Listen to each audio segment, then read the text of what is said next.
ग्राम महोदरा में तड़के 4 बजे करीब बेड पर सो रहे मां, बेटा व बेटी को जहरीले सांप ने डस लिया। केलवाड़ा चिकित्सालय में परीक्षण के बाद डॉक्टर राजेश राजावत ने तीनों को मृत घोषित किया। मौके पर पहुंचे थाना मानसिंह मीणा के समझाने के बाद भी परिजनों पोस्टमार्टम के लिए नहीं माने और झाड़ फूंक के चक्कर में तीनों शवों को गुना ले गए।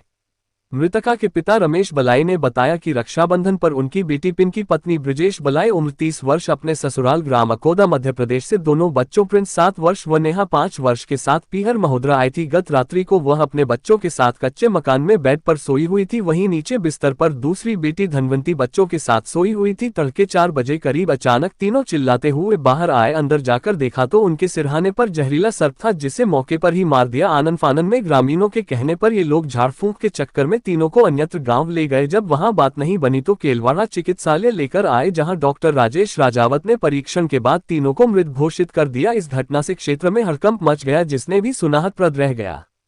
थाना प्रभारी ने समझाया मगर पोस्टमार्टम के लिए नहीं माने। घटना की सूचना मिलते ही चिकित्सालय पहुंचे थाना प्रभारी मानसिंह मीणा के समझाने के बाद भी पीड़ित परिजन मृतकों के पोस्टमार्टम के लिए तैयार नहीं हुए और तीनों शवों को लेकर झाड़ फूंक के चक्कर में मध्य प्रदेश के गुना क्षेत्र में ले जाने पर अड़े रहे। इस दौरान मौके पर डिप्टी रिचपाल सिंह मीणा भी मौजूद रहे। करेत प्रजाति का सांप रात को होता है एक्टिव।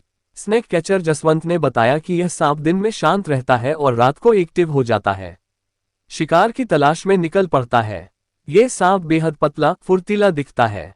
इसका जहर कोबरा से भी 4 गुना घातक माना जाता है, इसलिए भारत में खतरनाक सांपों की श्रेणी में इसे पहले नंबर पर और कोबरा को दूसरे नंबर पर रखा गया है।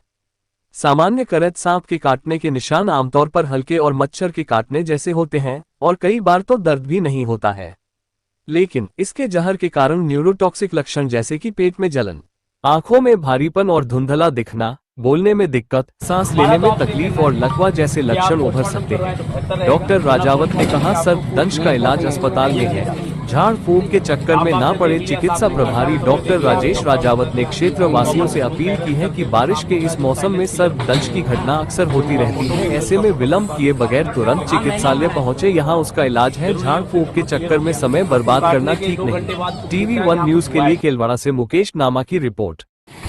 आज मोदरा गांव में सुबह लगभग 4-5 बजे के बीच में एक औरत अपने मकान में बच्चों के साथ सो रही थी, तो उनका कहना है कि रात को 4 बजे समथिंग बच्चे को और खुद को, उसमें उनकी बेटी और उनका बेटा है, जिनको सांप ने काट लिया था। यहाँ इलाज के लिए यहाँ लेके आए, डॉक्टर ने मत घोषित कर दिया।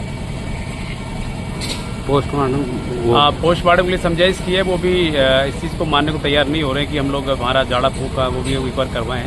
समझाइश तो की है, माने तो देखते हैं। कोई अपील?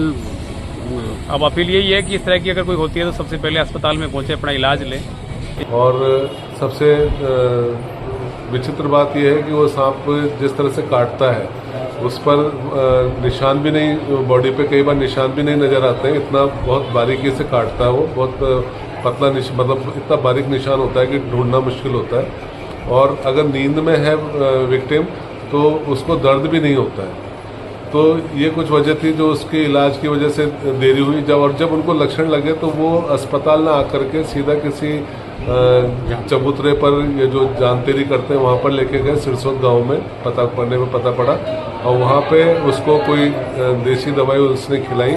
और जब वो देसी दवाई खिलाई उसके बाद से वो बता रहे कि उसके बाद से वो अचानक से बेहोश हो गए, उसके बाद से फिर वो नहीं बोल रहे। जब अस्पताल पहुंचे तो उनकी सांस थम चुकी थी और मैंने पूरे परीक्षण के बाद उनको मृत घोषित किया। यहाँ पर ट्रीटमेंट है अस्पताल? सांप के काटे का इलाज यहाँ पर उपलब्ध है, सभी सरकारी अस्पतालों में उपलब्ध है। और मैं तो आपके चैनल के माध्यम से सभी लोगों से ये आग्रह करूँगा कि कभी भी इस तरह की दुर्घटना अगर अपने साथ हो तो आप बगैर किसी देरी के अस्पताल पहुंचे और अपना इलाज कराना सुनिश्चित करें। इनके चबूतरों पे और देशी दवाइयों के चक्कर में ना पड़े, क्योंकि वो तो निश्चित रूप से मृत्यु का कारण बन रहा है।